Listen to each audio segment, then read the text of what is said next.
સુરત શહેરમાં હવે ગુનાખોરીએ જાણે માજા મૂકી હોય તેમ લાગી રહ્યું છે।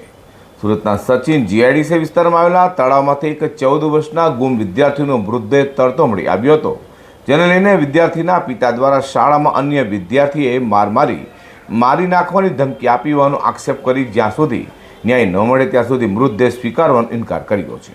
સુરતમાં માતા પિતા માટે ચિંતાજનક ઘટના બની છે। વાત છે સુરતના સચિન વિસ્તારની। સુરતના છેવાડાના સચિન જીઆઈડીસી વિસ્તારમાં બનેલી હૃદયદ્રાવક ઘટનામાં ગુમ થયેલા 14 વર્ષના વિદ્યાર્થીનો મૃતદેહ તળાવમાં તરતો મળી આવ્યો છે। તો વિદ્યાર્થીના પિતાએ કહ્યું હતું કે સ્કૂલમાં અન્ય વિદ્યાર્થીએ તેને માર્યો હતો અને 2 દિવસમાં મારી નાખવાની ધમકી આપી હતી, જેથી જ્યાં સુધી સ્કૂલના પ્રિન્સિપાલ અને વિદ્યાર્થી પર એફઆઈઆર ન થાય ત્યાં સુધી મૃતદેહ સ્વીકારવાનો ઇનકાર કર્યો હતો। તો વિદ્યાર્થીના ગળાના ભાગે ઈજાના નિશાન જોવા મળતા નિષ્પક્ષ તપાસની માંગ પણ મૃતક વિદ્યાર્થીના પિતાએ કરી છે। मेरा लड़के का नाम मयंक झा, उम्र 14 बरस, सरस्वती हिंदी विद्यालय सचिन में पढ़ता था और कल स्कूल से आया तो रोने लगा। उसकी मम्मी पूछी कि क्या हुआ है, तो ऐसे बोला कि वो स्कूल का लड़का है, उसको तोतला करके चिढ़ा रहा था, तो जो जीतेगा नहीं वो उसको गाली दिया होगा, चाहे जो भी हो। उसके बाद फिर उसने उसको मारा, प्रिंसिपल के पास लेके गया। प्रिंसिपल भी हमारे लड़के को मारे हैं एक आध जहाँ पर, उसको टॉर्चराइज किए हैं। उसके बाद फ़ोन किए हैं मेरे भाई को कि आप आ जाओ स्कूल में। तो स्कूल में 11 बजे 11:30 बजे तो बंद हो जाता है स्कूल। मेरे भाई बोली कि आज नहीं, मैं कल आऊँगी, अभी तो आधे घंटे में पहुँच नहीं सकती, चाहे मेरे नाम पे वो जाएंगे। तो लड़का आया, रो रहा था, बोला कि मम्मी जो लड़का मारा है वो धमकी दे रहा था कि मैं किसी से डरता नहीं हूँ और मैं तुमको 1-2 दिन में मार डालूँगा, और ये करके रो रहा था। तो लड़का नाश्ता वास्ता किया, सो गया, उठा, होमवर्क किया। ट्यूशन उसका 6:30 बजे से था। तो साइकिल लेके गया था घूमने के लिए, ऐसे बाजू में जाता है साइकिलिंग, उसका साइकिल है तो साइकिल चलाता है।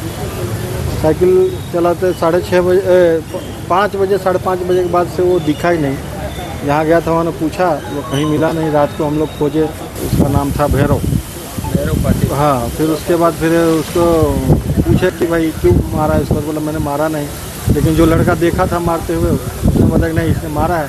तो प्रिंसिपल उसको ही दबाने लगे, तो तुमने कब देखा? जैसे बोला एक काम करिए सर, ऐसा आपको इसको दबा रहे हैं, आप बोल रहे हैं सर, तो एक काम करिए सीसीटीवी कैमरा का फुटेज दिखाइए।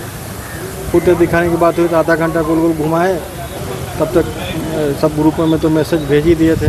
किसी ने देखा मेरे लड़के का साइकिल तो हमको फ़ोन किया, तो हमने बोला हाँ साइकिल तो वही है। फिर मैं वहाँ पहुँचा, उसके आगे तालाब था, तालाब में मेरे लड़के का लाश मिला है। उसके गले पर दाग है, उसके बाद मुंह से झाग है। अगर कोई पानी में डूब के मरेगा तो मुंह से झाग नहीं फेंकेगा। पानी में डूबने वाले का पेट फूल जाता है, उसका पेट नहीं फूला हुआ था। और 3 फीट के पानी में कोई मरता नहीं है।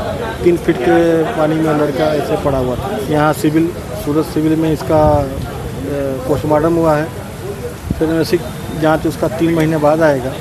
ये बोल रहा है यहाँ से कि उसका ऐसा कोई इंजरी है नहीं, इसमें कुछ स्कूल के ट्रस्टी का मिलीभगत है, तो गोल घुमा रहे हैं। तो मेरा यही मांग है कि उसके नाम से एफआईआर हो और हमको न्याय मिले। हमारा एक ही लड़का था, अब हमारा कोई अच्छा है नहीं। हम इसीलिए सिविल हॉस्पिटल के पीएम हाउस में है, पुलिस वाला मेरा एफआईआर भी नहीं ले रहे हैं। हाल तो जो मृतक विद्यार्थीना पिताए करेला आक्षेपो साचा होय ने अन्य विद्यार्थीए जो विद्यार्थीनी हत्या करी होय तो आ घटना समाज माटे खरेखर घातकी साबित थई शके छे।